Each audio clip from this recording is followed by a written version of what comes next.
oui, ça fait peur d'aller voir ce que j'ai refoulé, parce que si je le refoulais, c'est justement parce que ça me faisait peur.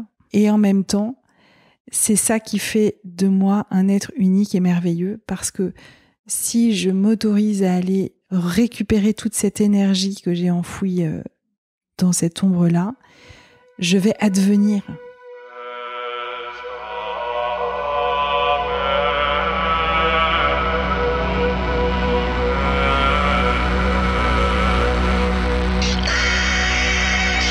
Bonjour à toutes et à tous et bienvenue sur Hérétique, le podcast qui questionne et déconstruit nos croyances religieuses. Je m'appelle Jérémy Kleiss et après avoir remis en question le mouvement évangélique qui m'a vu grandir, j'essaie depuis plusieurs années de réconcilier foi chrétienne et enjeux sociétaux sans renier l'un ou l'autre.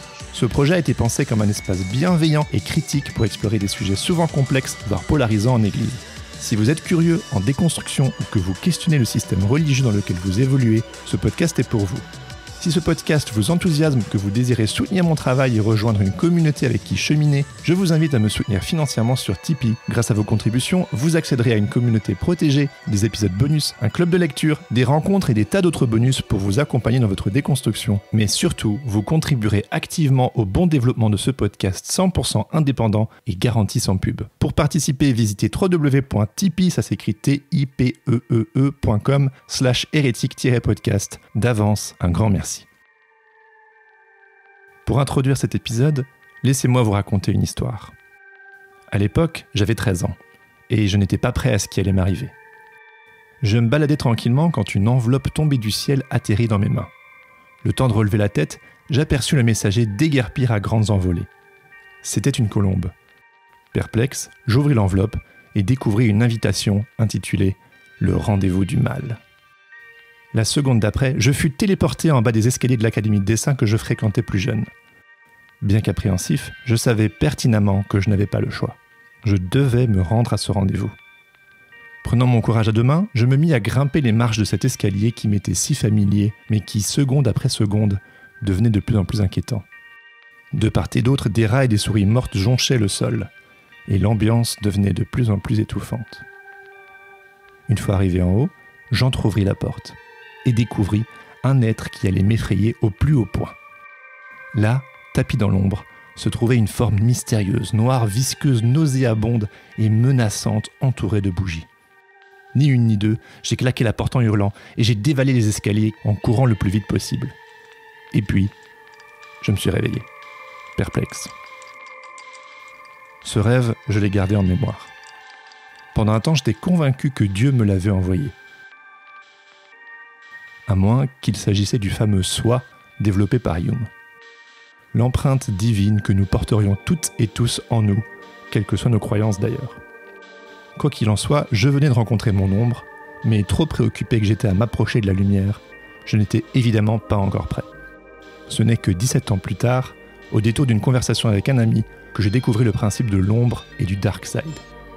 Et vous imaginez bien que pour moi, qui me suis évertué pendant près de 30 ans à combattre l'ennemi qui est en moi, l'idée de faire la paix avec ce dernier était révolutionnaire. C'est pourquoi je suis très heureux de vous faire découvrir ce concept aujourd'hui. Car clairement, sur ce podcast, c'est le monde des ombres que je vous propose d'explorer. Et aujourd'hui, je suis très heureux d'aborder le sujet avec vous, en compagnie de Domiti Desrousseaux, membre de l'association Estimam, une association internationale qui s'est constituée pour faire connaître le travail de Jean Montbourquette, prêtre et psychologue québécois, désormais décédé, et auteur du fameux livre « Apprivoiser son ombre » dont nous parlerons dans cet épisode. Alors sans plus tarder, je vous laisse écouter ma conversation avec Domiti Desrousseaux. Bonne écoute. Bonjour Domiti. Bonjour Jérémy. Bienvenue sur Hérétique. Ouais, merci de m'accueillir.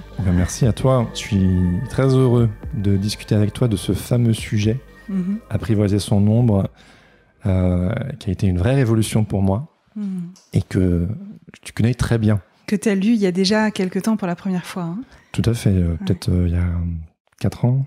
D'accord. Ouais, c'est ça, oui. J'ai trouvé que c'était peut-être un des livres les plus importants que j'avais lu à ce moment-là, de ces 10 dernières années. Ça a été une vraie révolution. Et je me suis toujours dit qu'il faudrait faire un podcast dessus. Ouais, ce jour est venu. C'est aujourd'hui avec toi. Donc, merci. Avec joie. Et est-ce que pour les personnes qui ne te connaissent pas encore, est-ce que tu pourrais brièvement te présenter ? Oui, alors moi je suis praticienne Montbourquette, j'exerce au Luxembourg, mais j'ai des collègues qui exercent ailleurs en France, au sein de cette association qui a été créée à la suite de Jean Montbourquette, ce prêtre et psychologue québécois, et qui a donc fondé l'association qui s'appelle Estimam, comme estime de l'âme. Et donc moi je suis praticienne Montbourquette, ça veut dire que j'accompagne des personnes sur les thèmes que lui a développés. Donc un des thèmes principaux c'est l'estime de soi, la mission de vie aussi, le pardon, le deuil. Il a beaucoup travaillé sur le deuil, ça a été un de ses premiers thèmes de ses travaux. Et puis l'ombre bien sûr comme on va en parler maintenant. Donc voilà, j'accompagne des personnes à la fois en individuel, en groupe aussi, à travers des ateliers selon la pédagogie que lui a créée. Et puis à côté de ça, je suis conseillère conjugale et familiale. J'insiste sur le familial parce que du coup, j'accompagne aussi pas mal de couples et de parents. Waouh, ça fait beaucoup de casquettes tout ça. Ouais, bah tu sais, j'ai commencé par la parentalité, le couple, et je me suis dit mais pour que les familles fonctionnent, il faut que les êtres fonctionnent. Et du coup, c'est comme ça que je me suis formée, que je suis venue à Jean Montbourquette et que j'ai rajouté cette corde à mon arc qui maintenant est devenue en fait mon arc, ma corde principale, parce que je forme maintenant d'autres praticiens avec des collègues. Donc on est plusieurs dans ce comité de formation, voilà, pour répandre l'approche, et ça fonctionne. Mais c'était un peu ma première question. Comment est-ce que tu en es arrivé à découvrir du coup ce travail sur l'ombre ? Pourquoi ça t'a intéressé à un moment donné ? C'est vraiment à travers un travail sur l'estime de soi que j'ai découvert dans un atelier animé par une des premières personnes qui a animé des ateliers selon Jean Montbourquette en France. Et là, je me suis vraiment dit mais il y a un trésor là-dedans. En France, on est super freudien, et en fait, Jung a une approche qui est tellement plus lumineuse, tellement plus porteuse d'espoir. C'est trop mon copain Jung. D'ailleurs, j'aimerais bien, si tu le veux bien, ouvrir avec une petite citation de Jung. Donc, ce n'est pas en regardant la lumière qu'on devient lumineux, mais en plongeant dans son obscurité. Mais ce travail est souvent désagréable, donc impopulaire. Ouais. Qu'est-ce que ça t'évoque, ça ? Bah, ça m'évoque effectivement, pour devenir pleinement soi-même, il est bon d'aller un peu plonger dans cette partie de nous que nous avons remis au fin fond de notre sac à déchets, comme dirait Jean Montbourquette en reprenant les mots de Robert Bly. C'est lui qui parle de sac à déchets, c'est assez intéressant. En tout cas, toutes ces parties de nous qu'on n'a pas laissé vivre et qui pourtant sont en nous. Comment tu le définirais ? L'ombre, c'est vraiment tout ce matériau refoulé par peur de déplaire, par peur de ne pas être accepté par son milieu. Et donc, ce sont toutes les parties de nous, que ce soit des traits de caractère, des émotions, qu'est-ce que je peux dire d'autre sur tout ça, en fait, des traits de caractère, des émotions, des fonctionnements que l'on a refoulé, que l'on n'a pas laissé vivre, en se disant mon Dieu, quelle horreur, ça ne peut pas exister, ça peut pas être en moi. Moi, je dois être une bonne personne et je dois, pour être aimée, correspondre à certains éléments, à certaines choses que je perçois que l'on attend de moi. Comme en fonction de nos familles, nos éducations, nos communautés, nos contextes culturels, il y a des choses qui sont acceptées, d'autres qui sont interdites, d'autres qui sont valorisées. Et donc, c'est ainsi qu'au fur et à mesure, dans les 30 premières années, donc, on forme un peu son ego idéal. Hein, on peut utiliser des termes un petit peu techniques. Alors, le terme de Jung, c'est vraiment la persona. Ah oui, c'est ça, ouais. C'est la persona. Le mot persona, il vient du mot masque en latin. Ça correspond à ces masques que les acteurs au théâtre portaient, là, avec une espèce de bec, une espèce de porteur de voix, là. Donc, c'est d'ailleurs un mot qui est utilisé tel quel en anglais. Les Anglais et les Britanniques, ils utilisent le mot my persona pour vraiment dire ce que je montre au monde, ce que je montre de moi aux autres. Alors, ça vient du mot masque parce que effectivement, c'est ce qu'on présente aux autres. Pour autant, ce sont ces traits-là que l'on présente aux autres, ce sont des traits qui nous appartiennent et qui aussi nous correspondent. C'est vraiment aussi notre personnalité. Si je suis dynamique et enjouée, et c'est ça que je montre aux autres, j'ai ça en moi, bien sûr. Mais j'ai aussi l'inverse. Et c'est ça que, en général, je refuse de voir parce que je trouve ça moche, parce que dans ma famille, il fallait être dynamique et enjoué. C'était mieux vu d'être plutôt actif et d'être plutôt joyeux. Donc moi, j'ai bien compris que si je voulais être aimée et acceptée, c'était mieux de faire comme ça. Et donc, j'ai refoulé la partie contraire en me disant « Waouh, super moche. Je ne serai jamais paresseux, pour dire le contraire de dynamique, par exemple. Je ne serai jamais triste ou morose parce que dans ma famille, il vaut mieux être joyeux. » C'est ton vécu, ça ? Alors, oui. Ces traits-là font partie de mon vécu. Moi, j'ai bien compris que moi, je suis une dernière de famille nombreuse, donc de famille catholique pratiquante très engagée dans l'église, et dernière de 6. Et donc moi, j'ai eu un espèce de poste d'observateur, tu sais, où tu regardes comment ça se passe entre les parents et les grands, et tu te dis waouh, ça marche, ça marche pas. Je sais que par exemple, moi, j'avais un père qui avait la claque facile ou la fessée facile, et que mes frères et sœurs me disaient toujours mais toi t'as jamais eu de fessée, et je leur dis oui, mais moi je suis pas débile, je regarde ce qui se passe et puis je fais pas ce que vous faites, quoi. Et de la même façon, si tu veux, ce que j'ai observé depuis ce poste de petite dernière, c'est que c'était plutôt telle attitude qui plaisait à papa et maman que telle autre. Et donc, certains autres dans ma fratrie ont plutôt justement pris le contre-pied et se sont dit, tiens, moi, pour être aimé et accepté, je vais justement faire le contraire de ce qu'ils attendent. C'est ça qui est intéressant, c'est que je sais pas si t'as des frères et sœurs, Jamy, mais en tout cas, tu verras qu'ils ont pas fait les mêmes petits calculs que toi. C'est clair, ouais.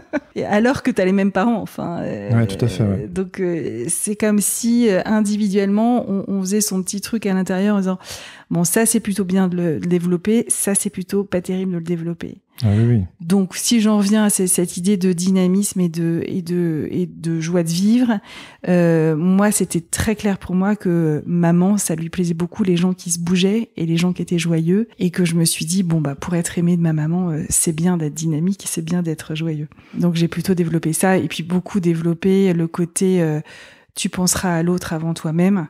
Ça, surtout dans une famille nombreuse. Voilà, et puis surtout dans une famille catho, vraiment. Je pense que dans toutes les familles chrétiennes, de toute façon, c'est un peu le message qu'on passe. Se sacrifier pour les autres. Un peu, ouais. Un peu. Laisser passer l'autre devant soi et renoncement à soi. Renoncement à soi. Alors qu'en réalité, moi, je reconnais aujourd'hui, mais totalement, que j'ai une grande part d'égoïsme en moi. Et ça y est, je la reconnais et je l'accepte et j'essaye de la transformer, et ça va être le propos de aujourd'hui, c'est sur quoi on va échanger. Mais en tout cas, j'ai appris à me dire, oui, en fait, j'ai tout à fait une part d'égoïsme en moi, même si j'ai une part de générosité aussi. Donc tu découvres cette technique, cette approche. Mm-hmm. Comment, pour prendre justement l'histoire que tu viens de me raconter, comment est-ce que tu as appris à intégrer cette part d'égoïsme, à la reconnaître et à l'intégrer? Bon, je sais, on pourrait parler de manière assez théorique, mais j'aime bien aller sur ton histoire, ton vécu. Sur mon vécu, ouais. Alors, moi, le premier trait qui a été très manifeste, ça a été justement l'égoïsme. C'est pour ça que je revenais à celui-là, parce que pour moi, c'était mal de s'occuper de soi, c'était mal de penser à soi. Et encore une fois, c'est très clairement une partie de ma personnalité de penser à moi et de m'occuper de moi. C'est une bonne chose aussi. Et voilà. Et le tout est de savoir comment tu le fais. Donc, moi, j'ai vraiment identifié que. Alors, en fait, ça va mélanger un peu tous les sujets, hein, si je réponds à ta question, parce que la première question qu'on peut se poser, c'est comment on identifie son ombre. Voilà, allons-y. Comment on fait ? Comment on fait pour repérer ce que l'on a refoulé ? C'est-à-dire que, alors il y en a plusieurs techniques. D'abord, on peut s'imaginer, se demander, mais quelle est ma persona ? Qu'est-ce que moi, je présente au monde de moi ? Et tu vois, je pourrais te demander, Jérémy, toi, si je te demandais de te qualifier avec 3 adjectifs, tu dirais quoi ? Alors, moi, clairement, je me suis construit en bon garçon. Ouais. Et en préparant cet entretien, donc j'ai relu entièrement le bouquin pour préparer, je me suis dit que à l'heure actuelle, ouais. 34 ans, les 2 choses qui me paraissent le plus important, que j'aimerais vraiment être reconnu pour, c'est être un bon mari et un bon père. Et je sais que ça fait partie des impératifs familiaux et qui étaient des choses qui étaient valorisées, et que les choses qui me mettent en boule et qui vraiment me mettent en colère, c'est quand on marche sur ce sujet-là et que on vient remettre en question le fait que je suis un enfoiré par moment, que j'ai de très mauvais côtés, ou que je fais nimp en tant que papa. Et c'est ça qui m'intéresse, être bon père, être bon mari, c'est quoi ? C'est être quoi pour toi ? C'est parce que c'est ce trait-là qui va être intéressant de travailler. Ouais, qu'est-ce qu'il a comme caractéristique un bon père, un bon oui, mari, d'accord. Oui. Quelqu'un de respectueux, quelqu'un d'attentif. Prenons respectueux. Ouais. Donc toi, t'as développé ça dans ta vie. Donc, du moins, j'essaie. Enfin, je pense que je suis pas toujours. Enfin, bon, évidemment, ça semble sur l'évidence, mais bon. C'est parce que c'est le premier truc que j'ai dit, ouais. c'est le truc qui te vient. Ouais. Et c'est très intéressant parce que je suppose qu'avec ton auditoire, il y a plein de gens qui se disent respectueux et qui, en tout cas, essayent de l'être. Et n'hésitons pas à nous attribuer des qualités. Tu vois, c'est vraiment pas l'idée de jouer au modeste, là. C'est vraiment de se reconnaître ça. En tout cas, toi, t'as cet aspect respectueux que tu as plutôt développé. Et en étant conscient, tu peux te dire, il y a de fortes chances que j'ai refoulé l'inverse. Donc, j'ai refoulé l'enfoiré. Tout à fait, oui. Hein, comme pour reprendre ton mot. Ça veut dire que l'enfoiré, il est quand même en toi. Ouais. Super. J'ai appris à lui faire des bisous. à embrasser son ombre, c'est un des termes. Oui, c'est un des termes. Ouais. Il y a manger son ombre. Manger son ombre, ouais. Il y a plusieurs termes. Et en fait, si tu veux, le problème de cette ombre-là, de l'enfoiré qui est en toi ou de l'égoïste qui est en moi, c'est que cette ombre-là, c'est du matériau vivant. C'est vraiment un truc qu'on a à l'intérieur de nous, mais qui a beaucoup d'énergie et qui a une énergie de destruction, en fait, super forte. C'est-à-dire que si toi, et Dieu merci, tu découvres ça à un jeune âge et tu fais partie de ces gens qui vont pouvoir du coup faire ce travail en amont et avant que tu pètes des câbles ou j'en sais rien. Mais le côté si tu arrives à reconnaître avec humilité que tu as un côté enfoiré, que tu ne laisses pas vivre parce qu'on t'a dit sois un bon garçon, eh bien si tu le reconnais et que tu l'acceptes, tu vas pouvoir chercher son intention positive. Ce qu'il voudrait de bon pour toi. Dans le fond, toi, Jérémy, qu'est-ce que ça te permettrait d'être un peu plus enfoiré ? C'est se laisser vivre, c'est s'autoriser un écart sans en faire toute une histoire, c'est se sentir un peu plus humain et un petit peu moins contraint d'obéir à tout prix aux règles. Ouais, en tout cas, ça pourrait être te donner la première place parfois. Tu vois, c'est une séance de psy gratuit, c'est formidable. Non, mais parce que comme tu me le disais en intro, en fait, nos histoires aident les personnes dans leurs histoires. Ouais, donc, tout à fait. Donc, en fait, s'accrocher, et je le ferai avec mes exemples aussi bien. Hein. Ouais. Mais si tu veux, surtout sur des traits assez généraux comme cela, et on peut très bien travailler en plus sur notre personnel chrétien, parce que comme l'auditoire est beaucoup chrétien, oui. C'est tout à fait intéressant de se dire que beaucoup de chrétiens vont se reconnaître dans le côté respectueux enfoiré, enfin tu vois, ou généreux et égoïste. Dans les définitions que j'ai pas encore données, l'ombre, c'est ce matériau que nous avons refoulé suite à des interdits que l'on nous a donnés ou que l'on a perçu, tu vois, qu'on a deviné, quoi. Maman qui faisait la tête quand moi je râle ou que je boude, je me dis ouf, c'est pas génial de bouder, je vais m'interdire de bouder, je mets ça dans mon ombre. Mais il y a aussi tous les interdits qu'on perçoit et notamment ceux de nos églises sont de ceux-là souvent. Enfin, il y en a qui sont très clairs et dits, mais il y en a plein qui sont sous-jacents, qui sont pas du tout énoncés et que nous on a bien compris. Genre tu t'occuperas de ton prochain plus que de toi-même. C'est pas tout à fait ça la phrase, mais finalement c'est ça qu'on a compris. Enfin, en tout cas que moi j'ai compris. Donc cette ombre-là, voilà, elle se construit sur les interdits reçus ou perçus, et aussi par manque d'occasion. C'est important que je le dise aussi. Il se peut que moi j'ai refoulé par exemple toute ma créativité manuelle. C'est un truc que j'ai pas du tout développé parce que dans ma famille on n'est pas manuel, et donc il y a une espèce de j'en ai pas eu l'occasion. tu vois. Donc, on a aussi mis dans notre ombre des parties de notre personne. Et ça, on parle d'ombre blanche parce que c'est pas des choses qui vont faire du mal dans le monde. Si le fait que je développe pas ma créativité va pas être source de mal dans le monde. Alors que le fait que je m'interdise l'égoïsme, ça oui, et on va y venir. Mais donc, ombre blanche, ombre noire, c'est les deux causes pour lesquelles on a refoulé des parties de nous. En tout cas, si on en revient à l'enfoiré, là, qui est en toi, parlons-en. Son intention positive, ça pourrait en effet être de te donner de la place, par exemple, c'est-à-dire que d'écouter tes désirs et pas seulement ceux de l'autre. Parce que le problème de la persona, c'est son excès. Si tu veux, quand je suis respectueux jusqu'à l'excès, c'est-à-dire que je suis over respectueux, finalement c'est moi que je ne respecte plus. Et c'est moi qui vais renoncer à certaines parties de moi et je vais rentrer en déséquilibre et du coup je vais être source de mal pour le monde. Et donc c'est là qu'on y arrive, c'est-à-dire que si moi je ne vais pas reconnaître que j'ai un côté enfoiré, je risque de le devenir comme un volcan. Oui, à force de partir en guerre contre soi, on finit par commettre le mal que l'on voudrait éviter. Exactement. Et personnellement, donc moi j'ai 2 enfants et je suis devenu papa il y a 5 ans. Et donc du coup, on arrive sur le terrain du bon mari et bon père parce que cet événement-là vient foutre le boxon parce que ça redistribue les cartes et ça vient bouger beaucoup de choses. Et en fait, j'avais déjà entrepris un travail thérapeutique avant que mon premier naisse. Mais je me souviens que quand,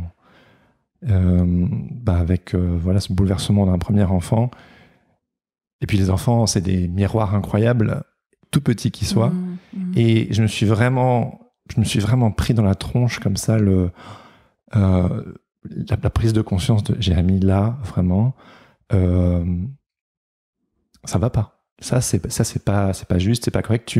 Tu fais du tort aux personnes que tu aimes le plus. Mon épouse, mes enfants, enfin mon fils à l'époque. Et c'est ça qui, justement, j'ai vu apparaître comme ça des dysfonctionnements. Et c'est comme ça que j'ai entrepris une seconde thérapie parce que j'avais envie, justement, alors j'avais pas encore ce vocabulaire de l'ombre, mais c'était d'aller jeter un œil à... Est-ce que tu veux dire que tu as eu des moments d'agressivité, tu as eu des moments de colère démesurée de ça? Oui, où je me suis dit, mais attends, mais ça va pas du tout. C'est un bébé ou c'est un enfant d'1 an, quoi, tu vois. Et donc, déjà, il y a cette énorme culpabilité, mais de se dire, mais c'est bien un truc que la thérapie m'a appris, c'est de réfléchir à ça vient d'où, pourquoi, essayer d'être bienveillant avec soi, mais ça n'excuse pas. Hein, on le verrait aussi dans ce dont on a parlé, l'ombre, c'est l'accueillir, mais pas forcément y consentir. Et voilà. Ouais. En fait, notre persona, cette partie de nous qu'on aime montrer aux autres, on va surtout être très doué pour la montrer à l'extérieur.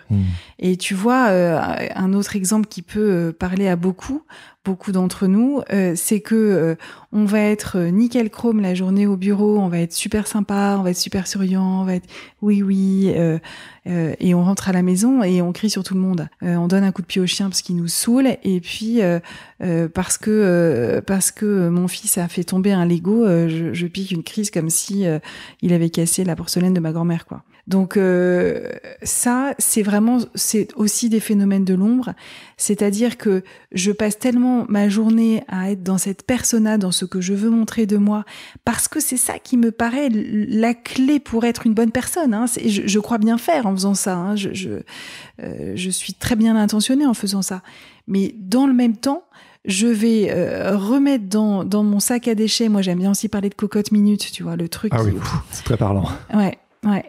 Je vais remettre tout ce que j'avale dans la journée pour paraître la bonne personne bien sous tout rapport que je voudrais paraître.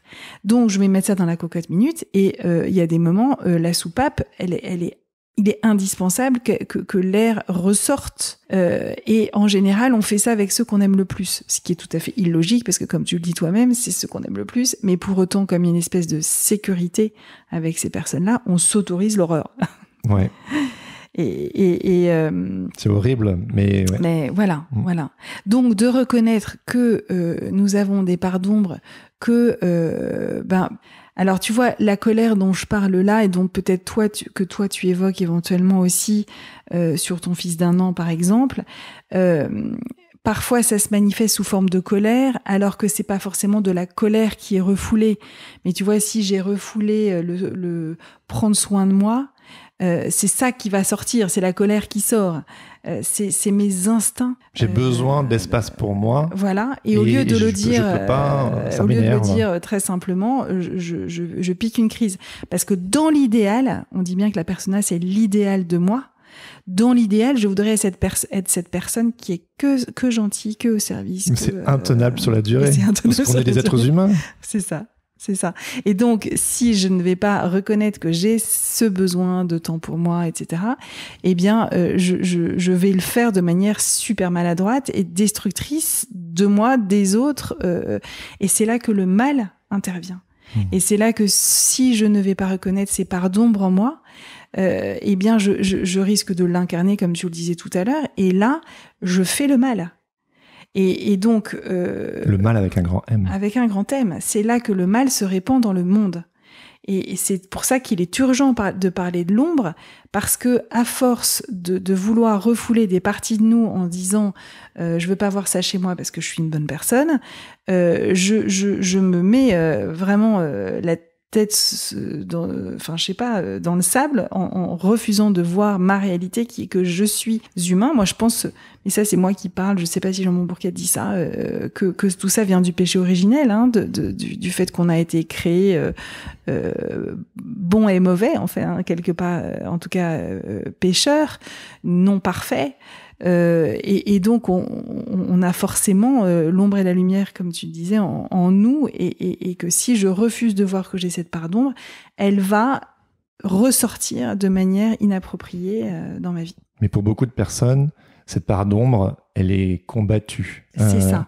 Et concrètement, ce travail d'apprivoiser son ombre, c'est d'arrêter d'être en guerre contre soi et d'apprendre à s'aimer aussi. C'est ça, mais si tu veux, au-delà de ça, et c'est ça qu'il est urgent de dire et que tous ceux qui travaillent l'ombre ne disent pas, c'est que pour éviter de mettre en place dans ma vie mes parts d'ombre dans ce qu'elles ont de mauvais, je dois chercher leur intention positive.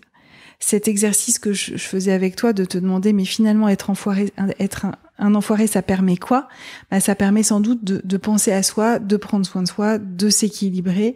Et c'est certainement une invitation pour toi à prendre du temps pour soi, justement, à pouvoir dire à tes enfants, j'ai bien vu que vous aimeriez jouer avec moi, là je vous demande 20 minutes parce que je vais faire une sieste, et dans 20 minutes, je vous promets, on va jouer.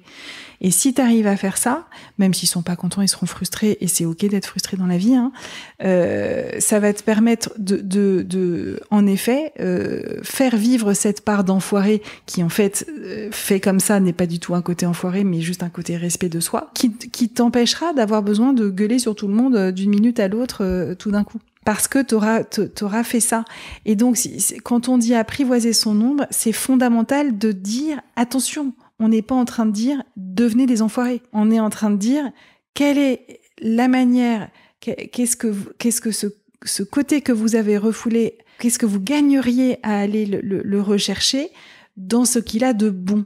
Et donc c'est l'intention positive qu'on doit apprivoiser, c'est pas le trait d'ombre lui-même. Et ça, c'est vraiment important. Et c'est pour ça que dans nos milieux chrétiens, il faut mettre beaucoup de formes pour expliquer ça. On n'est pas en train de dire qu'on veut répandre le mal, mais tout le contraire. Ou de l'excuser, ou de le... C'est ça. C'est pas du tout d'excuser non plus le mal. C'est de se reconnaître imparfait. C'est humain, avec des besoins, des failles, tout ce qu'on veut de notre humanité. Hein. Dans humanité, il y a humus, il y a humble. Enfin, c'est toute la même racine, hein, tous ces mots-là. Mais et donc, à partir du moment où je me reconnais dans mon humanité avec ces failles-là, avec des choses qui sont pas chouettes, ben j'ai intérêt à aller les travailler, les identifier, chercher leur intention positive et pour la mettre en place dans ma vie. Ça a été une révolution pour moi, le fait d'arrêter d'être en guerre contre moi-même, contre finalement mon humanité, dans sa globalité. Et j'aimais dire que j'ai appris à faire un câlin à mes parts d'ombre, quand ce matériau un peu sauvage, un peu... sauvage, il n'y a pas un autre mot, se manifeste, de me dire, ok, au lieu d'essayer de te rabrouer, de te refouler, de ne pas t'écouter, c'était genre, bon, vas-y, qu'est-ce que tu as envie de me dire ? Et d'essayer, mais ça demande un effort de conscientisation. Absolument. Et d'écoute. Et justement, quand on n'a pas appris à s'écouter. Et d'humilité aussi. Ah oui, vas-y, développe, pourquoi ? Parce que reconnaître, pour beaucoup, enfin, moi, dans toutes les personnes que j'ai accompagnées, il y en a pour qui ça... attends, j'ai un enfoiré en moi. Enfin, tu vois, c'est dur, en fait. Il y a des gens pour qui c'est compliqué et ils vont te dire, mais pas du tout. Moi, je me souviens d'un monsieur qui m'avait dit, il avait ce truc de relativiste. Il avait dit, moi, je suis franc. Moi, dans ma personnalité, je suis franc, je suis noir, je suis blanc. Bon, en gros, il était assez manichéen. Et donc, le relativisme, c'est pas possible. Et je dis, pourtant, probablement qu'il est en vous, ce relativisme-là. Et c'était inaudible pour lui. C'est vrai ? Pourquoi ? Qu'est-ce qui était si insupportable ? C'était parce que dans son chemin de maturité humaine, en fait, il en était tout au départ, où il était même pas capable de reconnaître ça, parce que c'était pour lui, mais très grave, très mal, d'être relativiste. Et du coup, qu'il n'y a pas qu'une seule vérité, qu'un seul point de vue. Voilà, c'était ça dans son histoire. Je sais pas s'il avait un père militaire ou s'il avait, enfin, en tout cas, dans son histoire, il fallait être manichéen, il fallait être franc, il fallait être noir ou blanc. Et donc le contraire l'idée d'être le contraire était insupportable pour lui. Donc il est parti en claquant la porte de l'atelier. Ça a été un peu compliqué, on l'a récupéré après, mais c'est pour dire qu'il y a ça demande de l'humilité, en fait. Il y a des choses pour lesquelles oh non, moi j'ai pas ça en moi, qu'on n'a pas tellement envie quand même, tu vois, de se dire je suis égoïste, je suis un enfoiré, je suis machin. C'est pas très cool, donc c'est un travail qui demande de l'humilité et en même temps, un désir de vérité et un désir de devenir vraiment soi-même. Et c'est ça aussi qu'on n'a pas encore dit et qui est vraiment fondamental, et je veux pas qu'on avance trop longtemps sans en parler. C'est vraiment que la notion que Jung développe, c'est la notion du soi, qui est donc cette âme habitée par le divin, quelle que soit la manière dont on appelle le divin. Dieu sait que moi, les ateliers que j'anime et que je propose, j'ai une clientèle qui n'est pas chrétienne, ou assez peu, et qui pour autant adhère à cette idée que elle a une dimension spirituelle, une âme habitée par le divin, même si le divin s'est pas forcément révélé à cette personne-là de manière ne s'est pas nommée. Il y a cette aspiration-là chez l'être humain de reconnaître en lui une dimension spirituelle. Et donc ça, c'est vraiment le propos de Jung, de dire, mais finalement, nous avons en nous cette dimension-là, ce soi qui va permettre d'harmoniser les différentes parties de nous.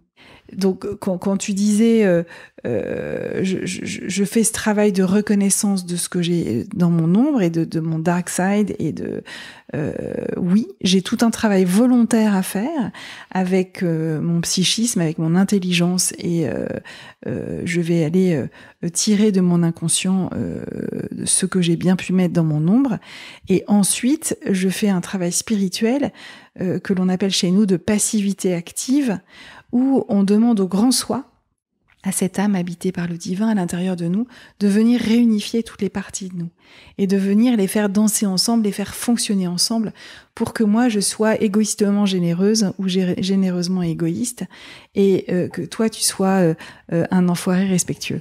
Ouais. Tu vois, c'est vraiment ça l'idée, c'est que on n'est pas tout seul dans ce travail-là. Quand on est en mesure de reconnaître que nous sommes habités par plus grand que nous en nous, eh bien, ce lieu de guérison à l'intérieur de nous, ce guérisseur intérieur, c'est aussi un organisateur intérieur, un programmeur qui détient le programme de notre personne, et lui, il a ce pouvoir d'harmoniser toutes les parties de nous. Et ça, c'est quand même une super nouvelle, parce que quelquefois, ça peut nous paraître au-delà de nos forces d'apprivoiser cette part d'ombre justement de manière respectueuse de moi et des autres, de manière morale, c'est-à-dire prendre du temps pour moi plutôt que crier sur tout le monde. Et donc avant d'arriver à cette étape d'harmonisation, comment on fait pour repérer cette ombre? Oui. J'avais commencé là-dessus. Et comment on fait pour l'apprivoiser? Oui.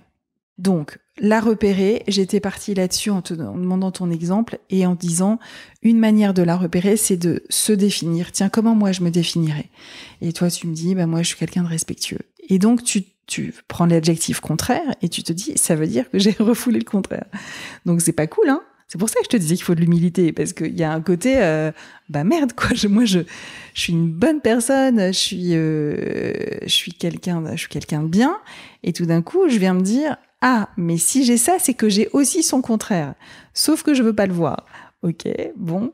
Et donc ça, c'est une première manière de repérer nos traits d'ombre.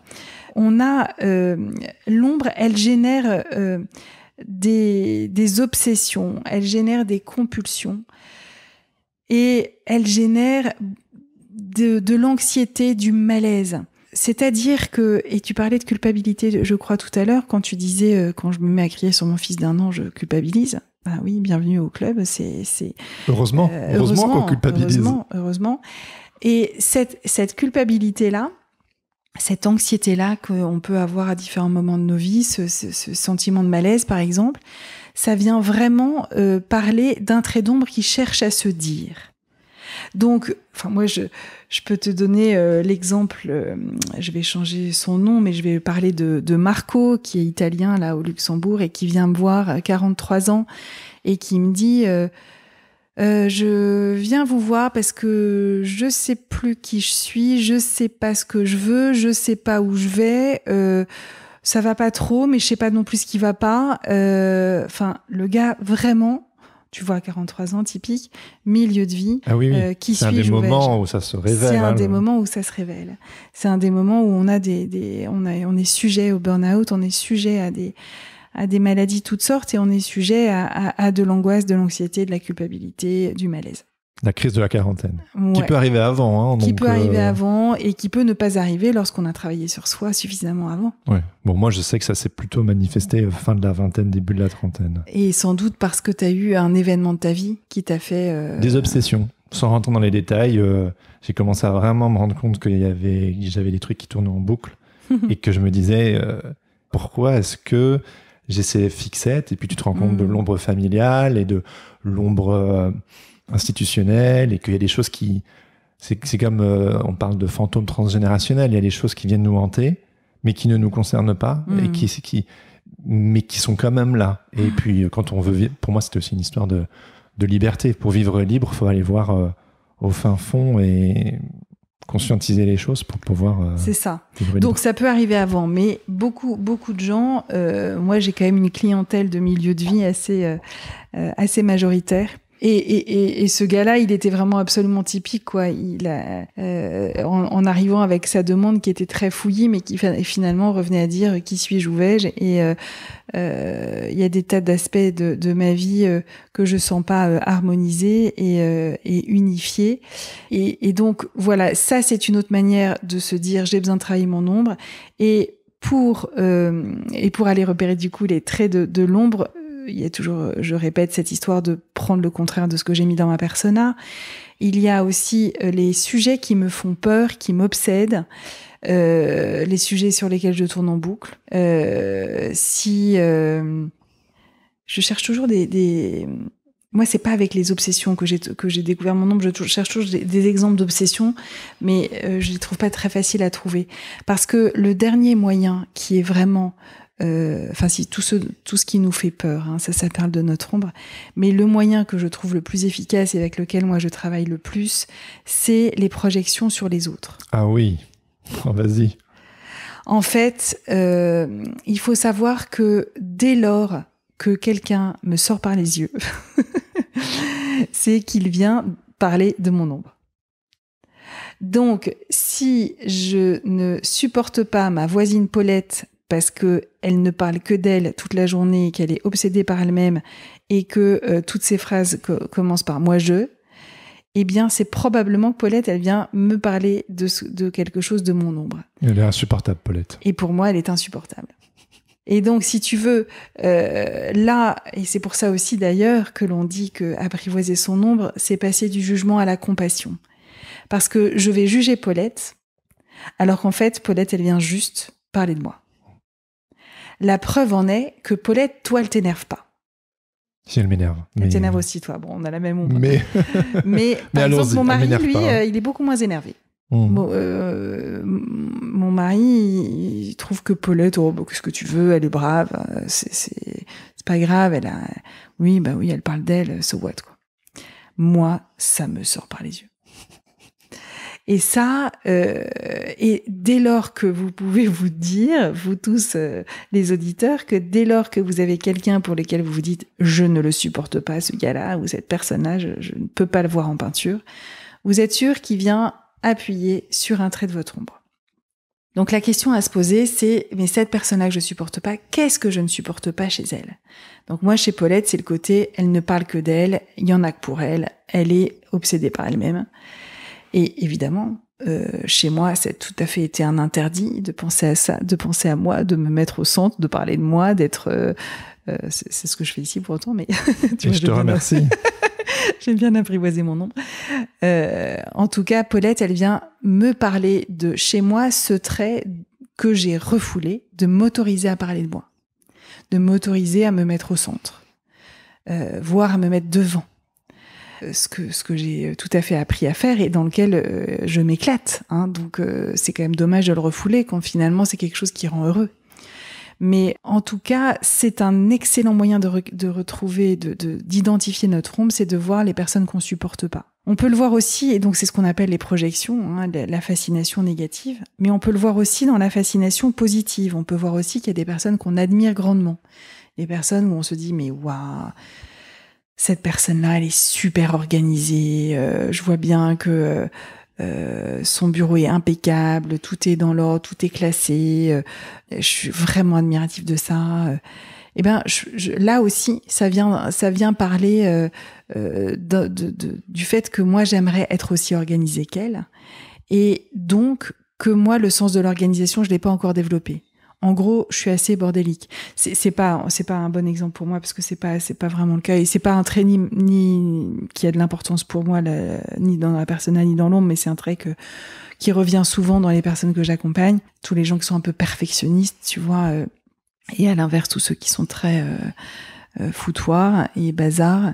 En tout cas, pour identifier notre ombre, on peut travailler avec les personnes qui nous agacent, non pas pour parler de ces personnes elles-mêmes, parce que les personnes ne sont pas le sujet, mais comme un support pour découvrir ce que nous, on a pu mettre dans notre ombre, qui nous agace ou qu'on admire. Ce qui peut faire le lien avec le couple aussi. Je sais pas si tu veux qu'on aille dans cette direction-là. Ah, vas-y, on peut un petit peu, ouais. On peut aller dans cette direction-là pour dire que l'ombre est une affaire aussi qui va se révéler dans le couple très fort. Parce qu'en fait, on va tomber amoureux de quelqu'un qui a mis dans sa persona des traits de notre ombre. Tout à fait. Ça veut dire qu'on va souvent avoir une persona commune. Si je prends ma relation avec mon mari, nous on est par exemple tous les deux actifs, on est tous les deux assez dynamiques, assez à se bouger. Donc ça, on a ça dans notre persona tous les deux. On a des traits de persona qui sont communs. Et puis, on a aussi des traits contraires, ce pourquoi on s'est attiré l'un l'autre. C'est-à-dire que lui a admiré des trucs chez moi et moi j'ai admiré des trucs chez lui. C'est assez inconscient tout ça, parce que tomber amoureux, tu fais pas exprès, tu réfléchis pas, tu te dis pas c'est parce que j'aime ça chez lui que je deviens amoureux. Mais en tout cas, le sentiment amoureux, il est comme ça. Il naît d'une fascination que j'ai pour les traits que l'autre a, que moi je n'ai pas. Et je ne vous apprendrai rien en vous disant que beaucoup de couples divorcent pour les mêmes raisons que celles pour lesquelles ils se marient. Ça veut dire quoi ? Ça veut dire qu'au début, j'ai été fascinée par le côté très perfectionniste de mon mari. Je vais reprendre cet exemple-là, par exemple. Moi, je l'ai trouvé... donc, dans son sens actif, il est en plus... très pointilleux, très précis, très jusqu'au boutiste. Et moi, je trouvais ça fabuleux.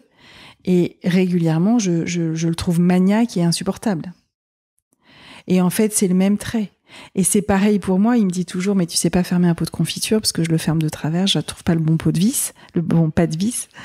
Eh bien, lui, il aime mon côté un peu foufou, et puis en fait, il supporte pas que je ferme pas les pots de confiture. Et donc, ça va être la même histoire, c'est-à-dire que ce pourquoi je l'ai attiré finit par l'agacer. Et donc, c'est quoi le secret du couple ? À nouveau, on en revient au thème du jour, c'est-à-dire que si moi, j'apprends de lui, j'apprends son jusqu'au-boutisme ou un peu de son perfectionnisme, et que lui apprend de moi à être plus cool et à pas toujours bien fermer les pots de confiture, eh bien lui va se compléter, moi je vais me compléter, et nous aurons beaucoup moins besoin de chercher cette complétude en unité conjugale.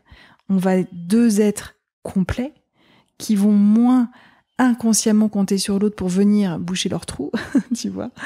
Et on va être beaucoup plus libre et on va pouvoir se choisir pour continuer notre chemin ensemble ou pas d'ailleurs, hein, mais nous on a eu 30 ans de mariage cette année, donc je trouve qu'on s'en sort bien, mais on a la chance d'avoir tous ces outils-là. Oui, je n'aime plus utiliser le terme ma moitié. Débile ce mot. C'est pas possible. Pour moi, on est deux individus autonomes qui nous choisissons tous les jours. Ouais. Nous choisissons l'un l'autre tous les jours et qui cheminons l'un à côté de l'autre. Ouais. Mais c'est vrai que moi, par exemple, j'adore J'ai toujours dit que j'ai toujours aimé le fait que mon épouse, elle croque la vie à pleines dents, qu'elle aime se faire plaisir. Là où moi, je peux être un peu plus ascète, un peu plus sobre, un peu plus, j'ai pas besoin de grand chose. Et moi, j'étais genre, waouh, j'aime trop cette appétence pour la vie, et vraiment la vie avec un grand V. Et à ses côtés, et puis après, avec mon cheminement de vie, j'ai appris à m'approprier, à réintégrer justement, à identifier en moi comment est-ce que je peux moi-même, j'ai pas besoin d'elle pour croquer la vie à pleines dents. Et puis si on peut vivre ensemble, c'est encore mieux. Mais donc oui, tout à fait, je te rejoins. Ouais. C'est ça. T'as pas besoin d'elle, c'est que du plus en fait. C'est ça. En fait, c'est vraiment le sujet de tous ces couples qui se séparent dès qu'ils ont des choses qui les insupportent. Hein, vraiment, je supporte pas mon mari parce que, je supporte pas ma femme parce que. Et en fait, j'avais une cliente qui disait, moi je me suis mariée 3 fois, ça sert à rien en fait, tant que j'ai pas travaillé sur moi, je peux me marier 10 ou 20 fois, le problème sera toujours pas réglé. Et elle le disait toujours avec beaucoup d'humour, mais c'est pour dire que nous sommes tous invités à apprivoiser notre part d'ombre, et comme par hasard, comme par enchantement, nous serons beaucoup moins agacés par notre conjoint. Et il en est de même avec nos enfants. Parce que je ne sais pas si tes enfants sont assez grands pour ça, mais nos enfants viennent aussi percuter notre ombre. Ah oui. Viennent aussi percuter cette part que nous avons refusé en nous, refusé de voir en nous. Et quand on a un enfant qui vient nous mettre le miroir devant la figure en étant exactement ce que nous, on ne veut pas être, ça nous insupporte à nouveau. Moi, mon fils me pardonnera de prendre cet exemple-là que je prends systématiquement, mais qui a tellement révolutionné notre famille, parce que j'ai 5 enfants et il y en a un qui est particulièrement lent, qui était particulièrement lent, parce que c'est très amusant justement qu'il ne le soit plus. Ça vraiment, ça a été révolutionnaire. Mais quand j'ai compris qu'en fait j'étais agacée par lui, pas parce qu'il est lent, mais parce que moi je suis trop rapide. Dans le travail que j'ai fait sur moi, à ce moment-là, il avait 11 ans, je suis allée le voir et je lui ai dit « Apprends-moi à ralentir ». Et là, il a halluciné, il a ouvert les yeux comme ça, il m'a dit, comme des soucoupes, il me dit « Pardon ?» Et je lui dis « Je réalise que je te gronde tout le temps parce que je te trouve trop lent, mais en fait, je crois que moi, je dois apprendre à ralentir et je pense que tu as à m'apprendre là-dessus parce que je sais pas bien faire. » Et alors, il m'a dit « Bon, alors maman, tu t'assieds. Et tu ne fais rien. » C'était hyper drôle. Et de ce jour-là, on a vraiment décuplé notre complicité et j'ai été beaucoup moins agacée par lui, vraiment. Et en effet secondaire, lui, en plus, s'est mis à accélérer. Et c'est peut-être le moment d'ailleurs, pour introduire cette notion-là qu'on a vaguement évoqué, de l'ombre familiale. Parce que donc, vous avez compris que nous avons une ombre individuelle, c'est-à-dire que chacun de nous, de par son chemin de vie, de par sa personnalité, de par ce qui lui est arrivé, de par son psychisme unique et individuel, a choisi de mettre des aspects de lui dans sa persona et d'autres dans son ombre.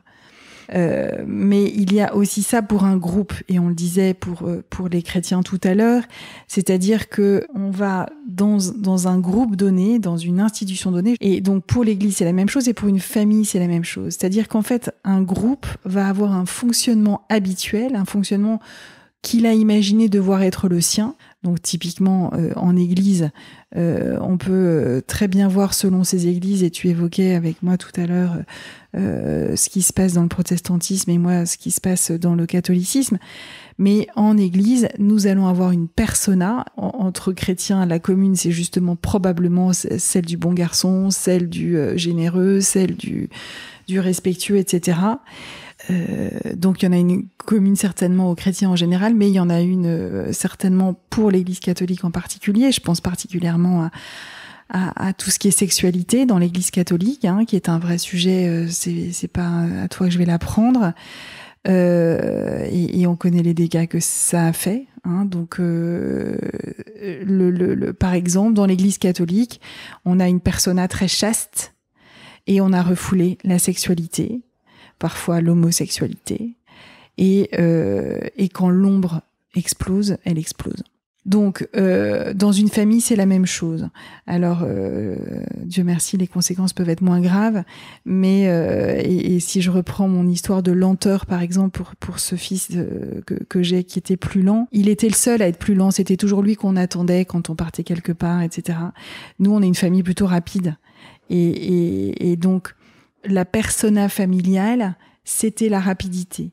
Nous avions refoulé la lenteur, donc on était 6 sur 7 à avoir refoulé la lenteur. Le groupe, en gros, avait refoulé la lenteur. Dans ces cas-là, ce qui se passe, c'est qu'il y a un bouc émissaire, il y a un membre de la famille qui va comme se dévouer pour venir équilibrer la famille et qui va incarner le trait contraire. Donc là, voilà, j'ai un de mes fils qui s'est dévoué inconsciemment, évidemment. Bien sûr que lui, il savait pas qu'il était en train de faire ça. Mais pour équilibrer notre famille, pour lui apporter un peu de rééquilibrage entre rapidité et lenteur. Et donc, on va avoir ça dans les familles. Et je pense que la notion de bouc émissaire est quand même bien connue. La notion de petit canard, comment on dit ? Vilain petit canard. Vilain petit canard, c'est la même notion. C'est que je vais... l'un des membres de la famille va se dévouer. Alors, il va y avoir celui qui se dévoue pour la lenteur, et puis il y en a peut-être un autre qui va se dévouer, par exemple, dans une famille de scientifiques, où lui va être l'artiste, et peut-être à outrance, et du coup qui va être nul à l'école, par exemple, parce qu'il est tellement artiste, et donc il va y avoir parfois un excès dans ce que ce bouc émissaire va prendre sur ses épaules de manière tout à fait inconsciente. Et donc en systémie familiale, c'est très intéressant d'aller voir ça. Et parfois, on a un bouc émissaire qui fait plusieurs sujets. Si tu veux, c'est le lent, l'artiste, je sais pas quoi. Enfin, je sais pas quel autre thème on peut trouver. L'égoïste ou le passionné de jeux vidéo alors que les autres sont toujours dehors. Enfin, on va en avoir. Il y en a un qui va venir rééquilibrer les excès du reste de la famille. Ça te laisse quoi ? C'est surtout, évidemment, moi je me projette dans ce que tu racontes à mon niveau, et j'imagine que tous les auditeuristes qui nous écoutent également, et la question qui me vient, c'est comment, une fois parce que tous ces fonctionnements, toutes ces places, tous ces rôles qu'on prend, ils s'installent inconsciemment, oui. Tous en réaction en fonction de la place dans la famille, etc., l'histoire. Oui. Comment, une fois qu'on prend conscience de ces jeux, de ces jeux relationnels, de ces rôles, de ces masques, de cette ombre, de ce fonctionnement collectif, comment on se réconcilie entre membres de la famille, et comment réintégrer, il y a à titre individuel, mais aussi à titre du coup au niveau familial. Et puis j'imagine qu'au sens large, ce travail peut se faire aussi, mais au plus c'est large, au plus c'est compliqué. Mais comment on peut réintégrer cette ombre? J'ai pas la réponse à ça, en fait. J'ai pas la réponse à ça parce qu'en fait, t'as compris le travail individuel que chacun de nous peut faire par rapport à sa propre ombre. Pour rééquilibrer un système familial, on a besoin d'avoir tout le monde qui est là, qui entend la même chose, qui, par exemple, découvre la notion d'ombre et de persona. Et est-ce que ça, c'est réaliste? Est-ce que aujourd'hui, là, j'ai une cliente qui m'a dit j'aimerais venir pour mes 40 ans, je voudrais venir avec mes 5 frères et sœurs. Est-ce que vous pourriez nous recevoir à 6? Bon. Tu l'as fait? Et je les reçois prochainement. Ouais, ils ont rendez-vous. Ça demande un chapeau, hein. Pour mettre tout le monde d'accord, faut y aller, hein. Ouais. Et alors, elle a pris rendez-vous. Est-ce que je ne sais pas encore si tout le monde sera là, hein. Mais elle, ça a été tellement lumineux de découvrir ça dans sa vie qu'elle s'est dit bon, en fait, je comprends plein de choses sur mon système familial et j'aimerais tellement que eux aient accès à ces notions-là. Je fais le pari de les faire venir.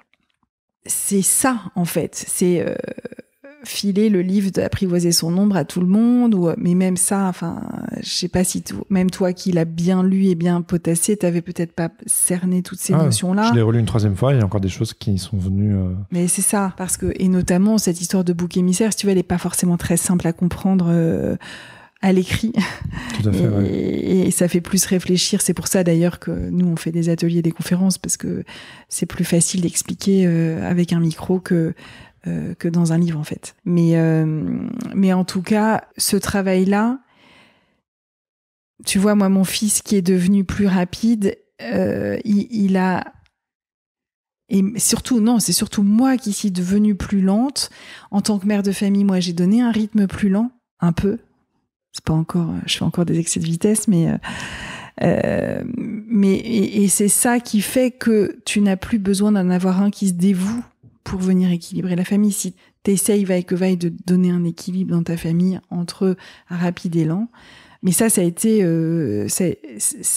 une révélation pour moi de voir ce que notre persona commune, mon mari et moi, insufflions à nos enfants et ce que du coup ça venait créer chez ceux qui n'avaient pas la même persona justement.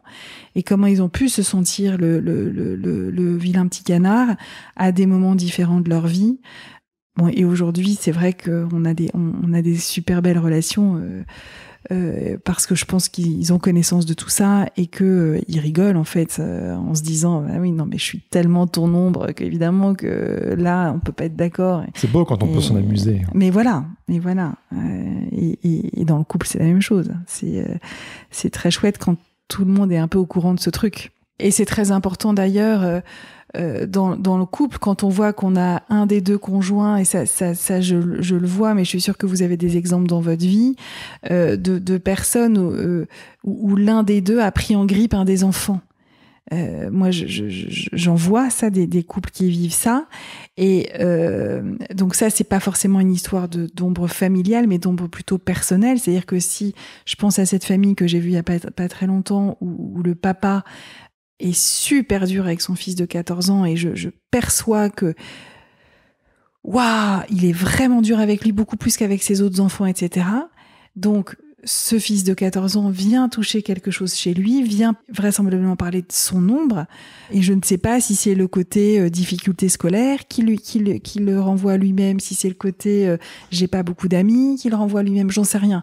J'ai vu cet enfant de 14 ans et du coup l'estime de lui du gamin est complètement atteinte parce qu'évidemment comme il se prend les projections de son père, lui a l'impression que c'est lui le problème. Alors qu'en fait, si le père arrivait à reconnaître que ça parle de ça chez lui, qu'il arrivait à travailler là-dessus et à se dire « Ok, j'ai à reconnaître que j'ai ça en moi et à le faire vivre dans ma vie de manière positive », je vais être beaucoup moins agacée par mon fils. Et en plus, son fils, naturellement, va retrouver un équilibre parce que lui, il vient forcément appuyer sur le bouton rouge. C'est inconscient, mais... Donc dans les liens familiaux, tout ce jeu de projection est effrayant dans les fratries. Alors après, tu disais effectivement pour revenir à ça, comment est-ce qu'on fait dans une fratrie quand on réalise que on incarne les traits d'ombre de notre frère, notre sœur, et qu'en fait on a du mal à s'entendre pour ces raisons-là. J'ai pas la réponse parce que je sais pas comment on peut faire. Parce que si tu veux, nous exerçons des projections sur l'autre et nous sommes aussi l'objet des projections de l'autre. Et donc, on peut être jalousé, envié, comme nous pouvons jalouser et envier. Alors nous, si on est un peu dans cette démarche d'humilité, d'aller reconnaître nos failles, ben peut-être qu'on va pouvoir travailler dessus. Mais si l'autre, lui, n'est pas dans cette démarche-là, ben je peux continuer à faire l'objet de ces projections et j'y peux rien. J'y peux rien. Donc la famille peut être en tension. C'est super triste, mais c'est comme ça. Parce que si tu veux, l'histoire de faire l'objet des projections des autres, c'est aussi quelque chose que on peut évoquer. On parle énormément de harcèlement aujourd'hui. Le harcèlement, c'est ça en fait. C'est quelqu'un qui projette sur moi des choses qu'il déteste. Insupportable. Et en fait, si tu veux, cette personne-là qui projette sur moi des choses, elle a besoin de faire un travail sur elle, de s'accepter telle qu'elle est. Et sauf que moi, je suis pas dans la peau de l'autre et que je peux pas travailler pour cette personne-là. La seule chose que je puisse faire, c'est tiens, pourquoi est-ce que moi j'ai été choisie comme victime entre guillemets sur ce thème-là ? Qu'est-ce que j'ai à apprendre de ça ? Qu'est-ce que j'ai à travailler chez moi ? Et puis comment je vais me protéger pour que ça n'arrive plus ? Ce que ça évoque aussi chez moi, et on parle un petit peu dans le livre, c'est au sens vraiment large, c'est au niveau des nations. Ce qu'une nation projette sur une autre. Bien sûr. Et l'histoire nous a bien enseigné ce que le fait de faire d'une autre nation un bouc émissaire et de le caricaturer, de le diaboliser, ça rend possible toutes les atrocités. Et évidemment, le travail sur l'ombre commence à titre individuel, mais si on ne travaille pas sur son ombre, les enjeux peuvent être dramatiques. Et là, je parle d'un point de vue national, et on sait très bien à quoi je fais référence quand je parle de guerre, mais il y a aussi, et peut-être un petit peu plus spécifique pour ce podcast aussi, au niveau communautaire. C'est une communauté spécifique pense, conçoit les choses d'une certaine manière et projette sur ceux et celles à l'extérieur quelque chose qui n'est peut-être pas la réalité et diabolise l'autre. Et est-ce que tu peux regarde la Samaritaine, regarde de tout temps. Oui, formidable. Les pharisiens, il y a déjà plein d'exemples de tout temps, à toute époque. On a été un groupe et on a stigmatisé un autre. Et ça parle de ça. Ça parle de ça. Donc, c'est pour ça qu'on a une responsabilité collective à travailler sur notre ombre, à apprendre de l'autre, à devenir plus comme l'autre. Et si on a été, si on a oppressé le peuple juif, est-ce que j'aurais pas pu plutôt apprendre de lui toutes ses qualités commerciales que je lui jalousais, toutes ses qualités financières, de gestion, plutôt que de le mettre au banc de la société. L'idée, c'est qu'est-ce que j'ai à apprendre de mon prochain ? Qu'est-ce que j'ai à apprendre de lui ? Et qu'est-ce que je peux lui apprendre de moi ? Je me souviens de ce moment où moi, pendant très longtemps, j'étais dans la posture de celui qui évangélisait l'autre. Jusqu'à un jour où je me suis dit, je veux laisser l'autre m'évangéliser. Se me mettre à son niveau, lui dire, vas-y, je vais t'écouter, apprends-moi. Et c'est vraiment une démarche vraiment différente quand tu passes de celui qui a un peu l'ascendant, celui qui sait, celui qui est censé apporter la vérité, et de se dire, vas-y, je t'écoute. Et pas une sorte d'écoute feinte pour essayer de replacer mon produit derrière, tu sais. C'est ça. C'est genre, évangélise-moi. Ouais. Et ça, dans un groupe, en fait, on est terrible parce que on va se monter en mayonnaise entre nous, quoi, dans un groupe, en stigmatisant quelqu'un, et ça va être et donc il faut qu'il y ait des lanceurs d'alarme au milieu de ce groupe qui disent non mais attendez, vous voyez ce qu'on est en train de faire là. De toute façon, moi je crois à notre devoir de développement personnel, mais bon, ça c'est personnel de croire ça, mais je pense que nous devons faire ces démarches de développement personnel qui reviennent à devenir conscient de plus en plus conscient de ce que j'ai dans mon inconscient. En fait, 80% de ce qui se passe dans ma tête, c'est dans l'inconscient. Moi, j'y ai pas accès. Mais plus je travaille sur moi, plus je médite, plus j'accepte je me fais accompagner éventuellement, je conscientise des choses qui étaient inconscientes et donc je peux les gérer. Il faut être aware, comme dirait l'ami Jean-Claude. Ben, c'est ça. C'est ça, be aware. Et soyez conscient de ce qui se passe. Alors, c'est pas en claquant des doigts, hein, c'est qu'on devienne conscient de ce qui se passe à l'intérieur.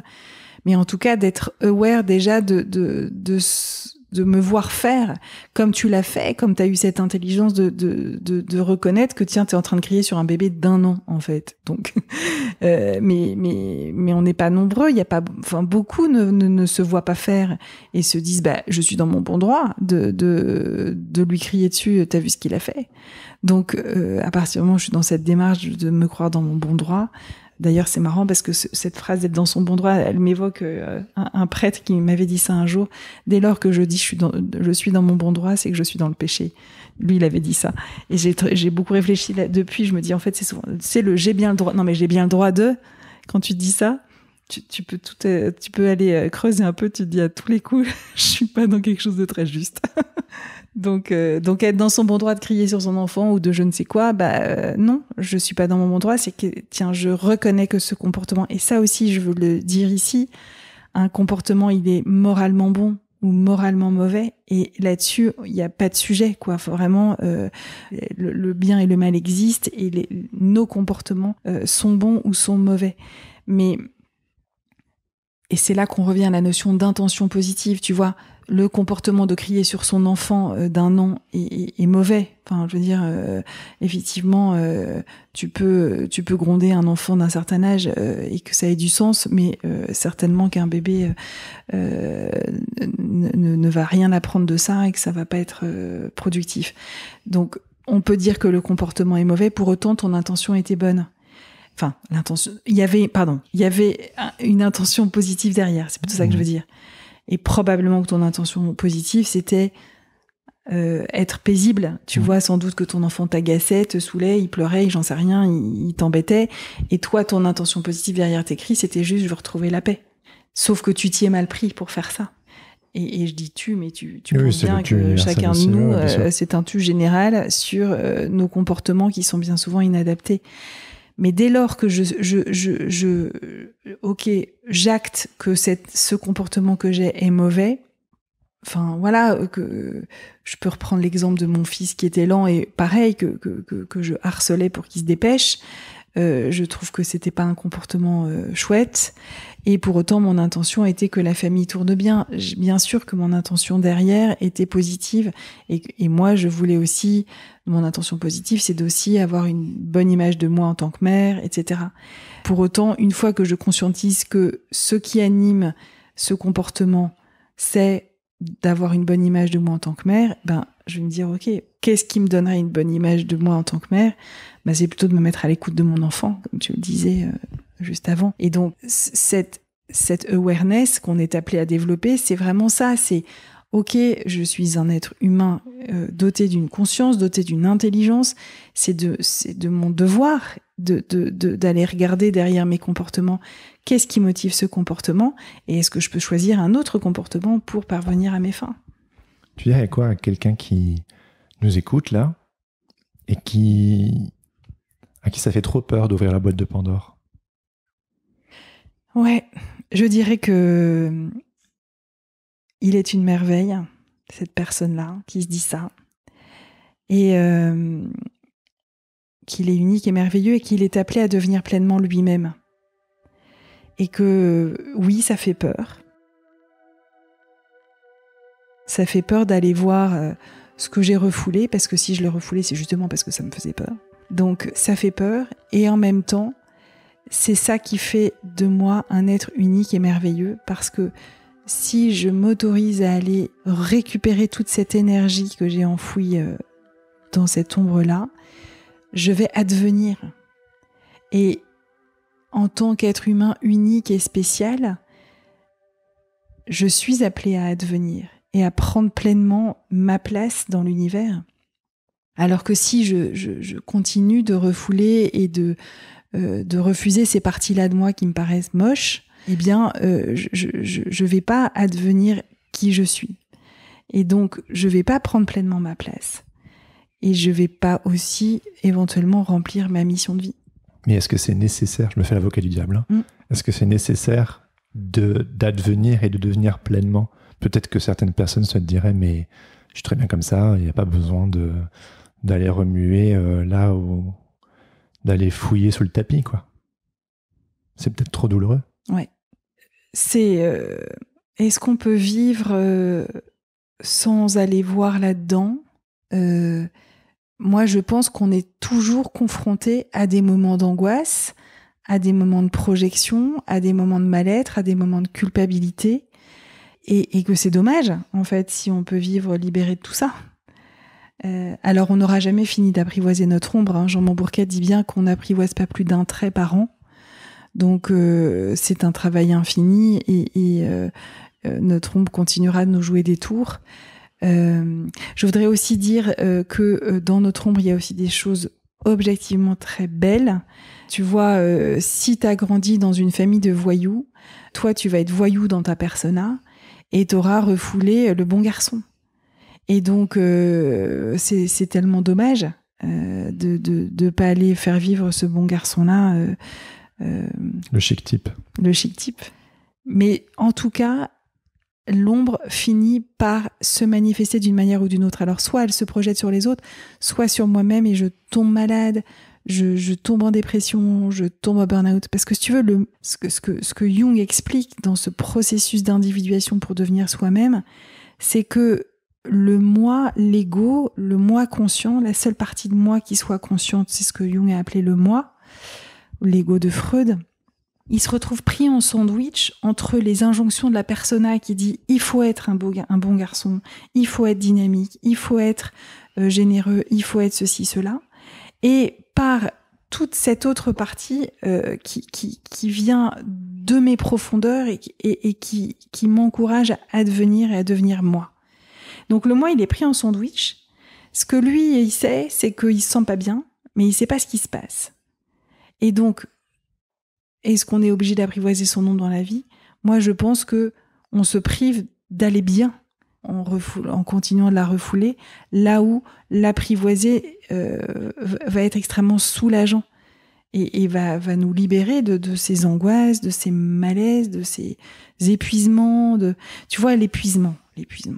J'ai plein de mères de famille qui viennent me voir en me disant je viens vous voir parce que là je suis épuisée et je veux absolument que vous m'aidiez à retrouver de l'énergie parce que ben voilà, j'ai un boulot, des enfants, une maison et je leur dis mais vous avez frappé à la mauvaise porte. Moi je vais pas vous aider à recommencer votre rythme infernal. Moi je vais vous aider à développer la théorie du canapé et la pratique du canapé plutôt. Et donc, parce que elles vont droit dans le mur, si elles pensent que pour continuer leur vie, elles doivent faire toujours plus de la même chose.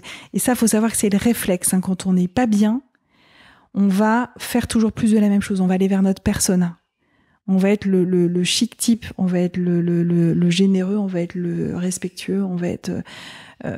parce que c'est la réponse qu'on s'est donnée quand on était petit, inconsciemment, de se dire c'est comme ça qu'il faut être. Du coup, quand on n'est pas bien, on va aller justement vers faire ce que j'ai toujours déjà fait et qui accroît le déséquilibre de ma personne. Une phrase que j'ai pas dite ici, c'est mieux vaut être complet que parfait. Tell me about it. Mais développe un tout petit peu. Hein. Bah c'est toujours cette idée-là que qu'on avait aussi évoqué l'un et l'autre en parlant du couple. Tu vois, quand tu me disais, mais finalement, si on est deux êtres autonomes et qu'on se choisit, ben c'est un peu ça le vrai couple. Et ben c'est dans cette idée-là, c'est-à-dire que si X est complet et que Y est complet, on sera jamais complet. Hein. On sera complet au ciel, mais selon moi. Mais en attendant, si je me complète au maximum en apprivoisant des parts d'ombre petit à petit, tranquillement. On s'autonomise. Et on met peut-être aussi une pression moindre sur l'autre ou des attentes. Absolument. Et on peut être dans le don plutôt que dans le devoir. Oui. Et ça, c'est beau. Et c'est vraiment dans accepter qui je suis. Tu sais, le livre que j'ai écrit, je l'ai intitulé « Mieux s'aimer pour mieux aimer ». Mais je pense que c'est ça l'idée. C'est-à-dire que si j'apprends à m'aimer moi, aussi avec ces parts d'ombre-là, ben je vais tellement aimer mieux.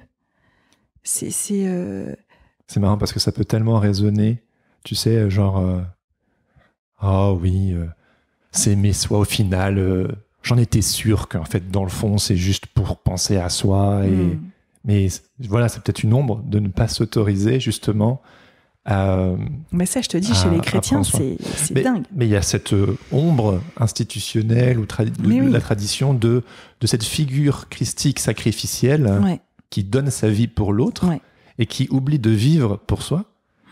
Et vu que le Christ, entre guillemets, il devient une sorte de... C'est le modèle ultime.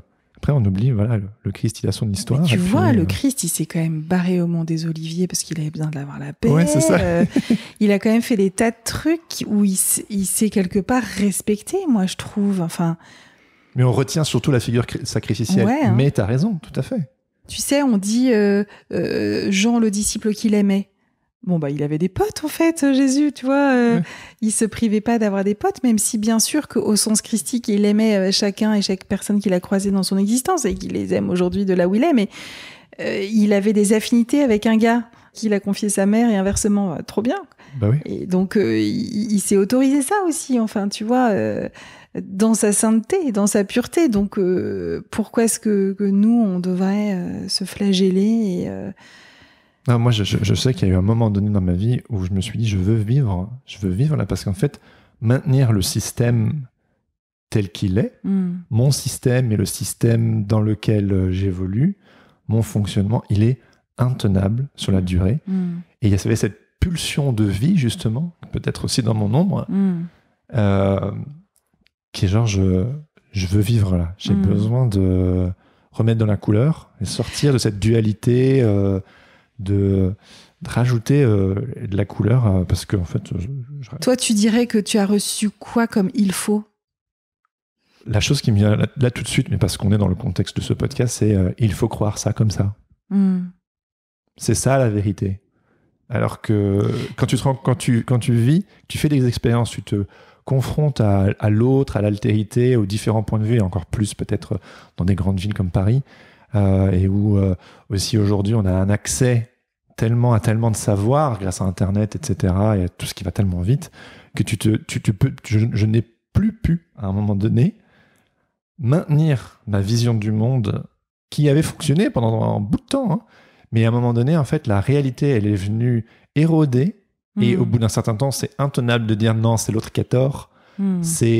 Ou de me dire il faut que je me nie moi-même parce qu'en fait il faut que je rentre dans le moule de ce qui est censé être la vérité. À un moment donné, je me suis choisi moi. Genre j'ai dit je me suis choisi moi plutôt que cette a priori vérité normative qui m'a été érigée comme c'est comme ça et pas autrement. À un moment donné, j'ai dit c'est soit je choisis la croyance, soit je vais mourir. Alors, métaphoriquement... Sachant que toi, la croyance, tu l'as transformée en acte. C'est-à-dire que, pour en revenir il faut, c'était il faut être un bon garçon, il faut... être un bon chrétien, c'est adhérer à ceci, cela, à toutes ces croyances. Genre quoi Prenons, je sais pas, par exemple, le fait que, par exemple, Jésus est mort pour mes péchés. Tu vois ? Aujourd'hui... j'en suis plus sûr. Pour moi, en tout cas, c'est que le Christ, il a été assassiné parce que en fait, c'était insupportable le message qu'il a apporté. Et je sais que dans la croyance dans laquelle j'ai grandi, c'est genre, tu peux pas dire un truc pareil, en fait, parce que tout repose là-dessus, sur le fait que Jésus est mort pour tes péchés.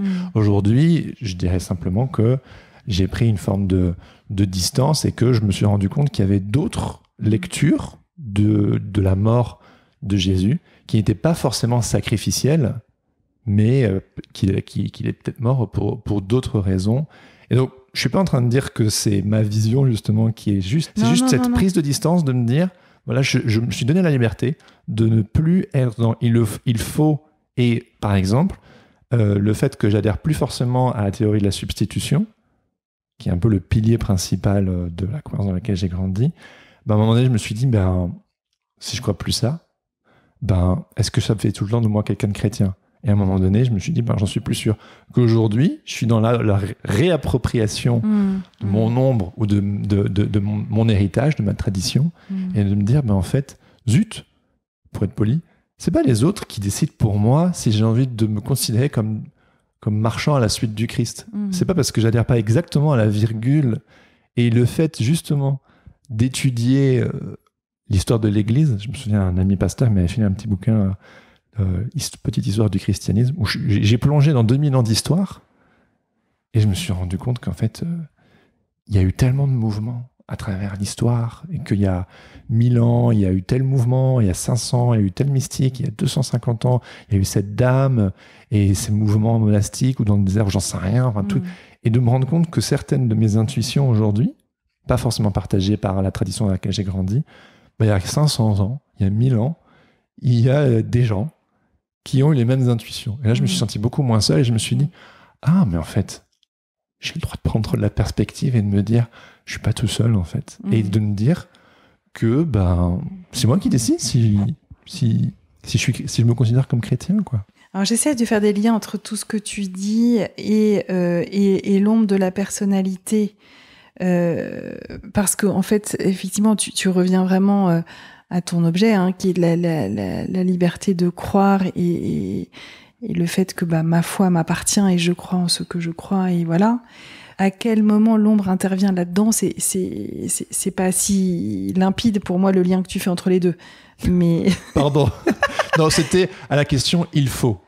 Voilà, et en fait, derrière ça, mais peut-être que je t'ai pas bien orienté, mais ce que j'attendais plus, c'est il faut partager son goûter, il faut... pardon, on était sur des trucs beaucoup plus... Toi, t'es parti beaucoup plus philosophique. Pardon. Mais t'as reçu ça aussi. Il faut croire au dogme tel on te l'a enseigné, et ça, j'entends bien que tu l'as reçu aussi. Mais il faut ces attentes présupposées qu'on a eues sur nous et qui ont créé l'ombre.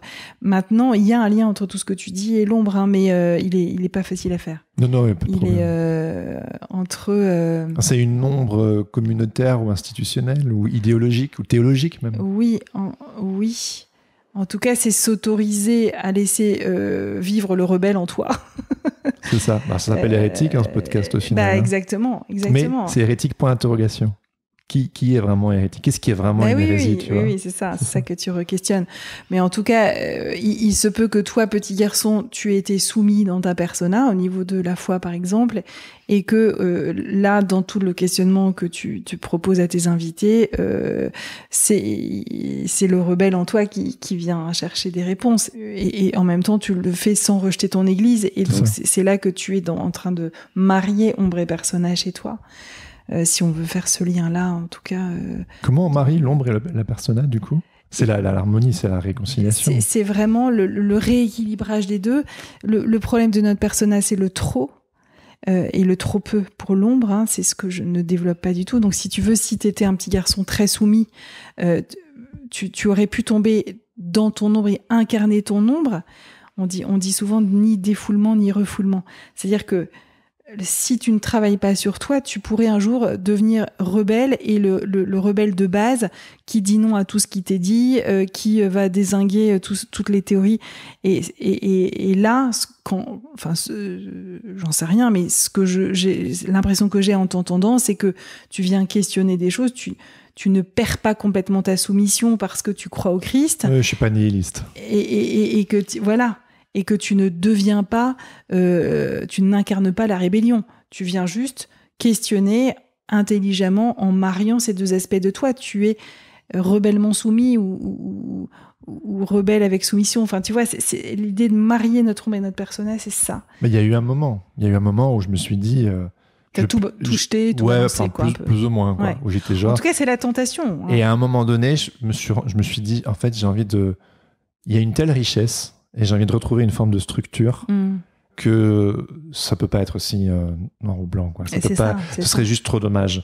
Et ce projet, au final, c'est me réapproprier ces parties que je considère, l'évangile, pour moi, c'est un diamant brut, mais il faut réussir à dépoussiérer toutes ces couches de toxicité religieuse pour revenir au cœur, en fait. C'est ça la quête. Finalement. C'est ça, ouais. C'est ça. Pour terminer, justement, est-ce que tu peux peut-être dire un petit mot sur en quoi le travail sur l'ombre contribue au développement spirituel, justement? Oui, merci de poser cette question-là. En fait, c'est la promesse d'une croissance spirituelle, d'apprivoiser son ombre, parce que je me rapproche de mon âme. En fait, comme c'était un podcast, je peux pas vous montrer d'image, mais Jean Montbourquet a mis sous forme de schéma les instances de la personnalité décrites par Jung, et il a vraiment mis au cœur d'un cercle le grand soi, l'âme, et ensuite il a mis un certain nombre de couches. Et la couche qui est la plus proche de l'âme, c'est l'ombre. C'est-à-dire que finalement, là où je suis le plus proche de mon identité profonde, parce que mon identité profonde, c'est mon âme, c'est là où je suis éminemment moi-même, en fait. Là où je suis le plus la couche de ma personne qui est la plus proche du soi, c'est l'ombre. Ça veut dire que, et la couche la plus extérieure, c'est la persona. Donc il y a la persona à l'extérieur, ensuite il y a la couche du moi conscient. Tout ce dont je suis conscient, sachant que persona et ombre, j'en suis pas très conscient, sauf en travaillant sur moi. Ensuite, il y a l'ombre, et ensuite, au cœur de ma personne, il y a ce soi. Donc, en apprivoisant mon ombre, je me rapproche de mon âme. Je me rapproche de mon grand soi et de qui je suis vraiment. Et donc, je vis une croissance spirituelle. Et on se rapproche du divin, au final. Je me rapproche du divin. Ouais, absolument. Pour toute personne qui nous a écoutés, est-ce que tu aurais quelques ressources éventuellement à recommander? Alors, figure-toi que Jean Montbourquet a écrit ce livre « Apprivoiser son ombre » parce qu'il n'y avait pas de livre en langue française sur ce sujet. Chez les anglophones, c'est beaucoup plus répandu. Voilà. Non, mais je te dis, de la même manière qu'ils utilisent le mot persona dans leur langage courant, c'est quand même incroyable. Et donc, les anglo-saxons sont beaucoup plus jungiens que nous, qui sommes freudiens. Juste d'ailleurs, ça c'est un truc que j'ai pas dit, mais que je peux vous redire juste, que Jung était un disciple de Freud, et Jung s'est séparé de Freud. Je le simplifie à l'extrême, mais parce que même moi je comprends pas tout, mais ce que j'ai compris, c'est que lorsque Freud a vraiment établi que l'être humain était mu par des pulsions et par sa libido, et notamment donc des pulsions d'agressivité, de sexualité, etc. Jung à un moment a dit non, moi je ne crois pas que ça soit ça qui anime l'homme, je crois que lui il est animé par une âme. Et donc à partir de ce moment-là, Jung a fait chemin de son côté, ce qui a rendu fou Freud, il était furieux de perdre son disciple. Mais en tout cas, c'est la force de Jung. Jung était l'ombre de Freud, je sais pas. Oui, alors ça, je sais pas s'il est allé jusqu'à étudier ça, mais en tout cas, ils étaient pas d'accord. Ils étaient pas d'accord. Ça, c'est sûr. Il y avait quelque chose d'une énergie de vie dans l'âme, dans le soi de Jung, et quelque part une énergie d'agressivité, de sexualité dont il fallait se défendre avec des mécanismes de défense. Selon Freud. C'est plus lumineux du côté de Jung. C'est clair. Il y a quand même quelque chose de... c'est moins combatif. Et absolument, c'est faire avec ce que je suis plutôt que contre ce que je suis. Ça, c'est les notions que tu soulevais tout à l'heure en disant vraiment les guerres intestines qu'on mène à l'intérieur de soi. C'est la grande force de l'approche que nous vivons chez Montbourquet, c'est vraiment de se dire que toute partie de moi, tout comportement, toute parole, toute partie de moi a une intention positive pour moi, cherche mon bien, même si ça s'y prend mal. Et ça, je sais que quand je fais des conférences au sein de l'Église, ça m'est arrivé à l'archevêché de Luxembourg, j'ai beaucoup de mal à faire passer cette notion-là, si tu veux, que même dans un acte éminemment moralement mauvais, il y avait une intention positive, comme je l'ai déjà dit tout à l'heure, et que si j'arrive à reconnaître ça, je vais pouvoir accepter toutes ces parties de moi qui me semblent moches pour pouvoir les transformer, parce qu'on ne peut transformer que ce qu'on a accepté. Et donc, on va être beaucoup plus à travailler avec les parties de soi plutôt que contre et mettre en opposition des parties intérieures à l'intérieur de soi, quoi. C'est tellement beau parce que pour moi, ça évoque aussi la réconciliation. Oui, absolument. Le fait de se réconcilier, il y a souvent cette injonction à se réconcilier avec l'autre, mais se réconcilier avec soi, c'est le problème le plus difficile, mais c'est le plus guérissant. Je ne sais pas si ça se dit. Ouais. Et quand on se réconcilie avec soi, c'est plus simple de se réconcilier avec les autres, tout comme le fait de se réconcilier avec ses paradoxes. Moi, ça m'a permis, quand j'ai vu que voilà, qu'il y avait vraiment des choses justement qui n'étaient pas du tout dans ma persona et qui étaient paradoxales chez moi, ça me permet, du coup, c'est entrer dans la complexité, d'accueillir le paradoxe de l'autre et son humanité aussi, parce que j'ai accueilli mes parts d'ombre, mes paradoxes à moi, ce qui fait que quand l'autre n'est pas peut-être objectivement cohérent ou juste ou je sais pas quoi, en fait, je sors de cette dualité noir et blanc pour rentrer dans la complexité de l'âme humaine et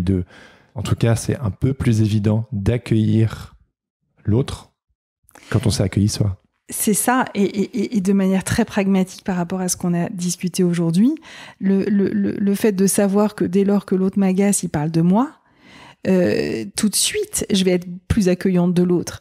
Et c'est pour ça que mon Bourquette parle de passer du jugement à la compassion.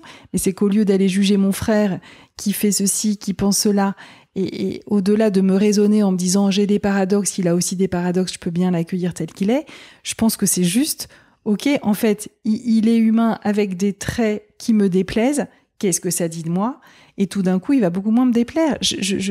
Moi, d'avoir fait tout ce travail, quand je recherche, j'essaye de travailler sur mon ombre, j'essaye de chercher les gens qui m'agacent, j'ai de plus en plus de mal à en trouver. Tu vois, c'est parce que à force de repérer qu'ils viennent parler de moi, ceux qui m'agacent, ils vont moins m'agacer. Et donc on évolue vers un monde de fraternité et de paix, puisque on a compris que dès lors que je suis en guerre contre quelqu'un, ça vient parler d'une guerre intestine chez moi. C'est responsabilisant également. Oui. Et ce que tu me dis m'évoque l'histoire du rabbin, du fils du rabbin. Je pense que tu l'as lu dans le formidable bouquin. Histoire. C'est vraiment une histoire toute simple du fils du rabbin qui vient voir son père et qui lui dit ah bon papa, je suis super content de l'enseignement que j'ai eu avec le rabbin untel. Alors il dit ah bon, mais qu'est-ce qui t'a appris un peu vexé, tu sais, le père, qu'est-ce qui t'a appris le rabbin untel? Et il m'a appris qu'il fallait aimer son ennemi. Alors le père dit t'es bizarre de dire ça, moi je te l'avais déjà appris ça en fait, je te l'avais déjà dit. Il dit oui, mais lui m'a dit qu'il fallait que j'aime l'ennemi qui est en moi.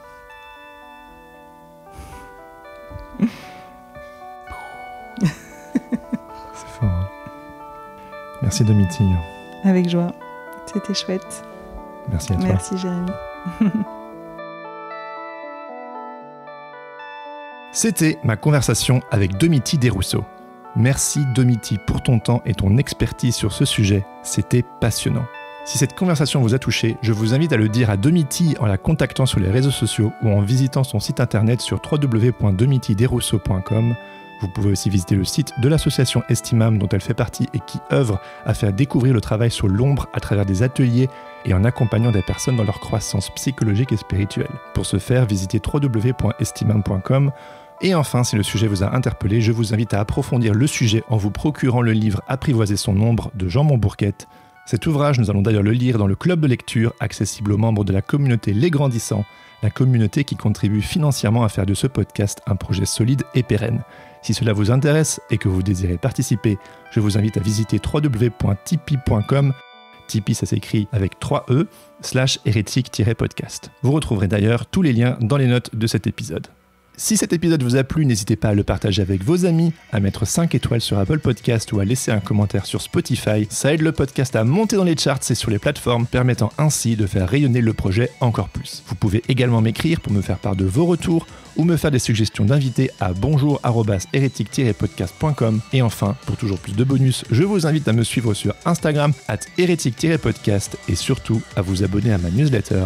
J'y partage mes réflexions personnelles, mon cheminement, ma vie de podcasteur, des ressources et les coulisses du projet. Vous trouverez toutes les infos dans les notes de cet épisode. Je termine en remerciant Laurent Bazar et Flavien Morel pour l'habillage sonore de ce podcast. Sur ce, je vous dis à bientôt pour un nouvel épisode et surtout n'oubliez pas, on est toujours l'hérétique de quelqu'un. Ciao ciao.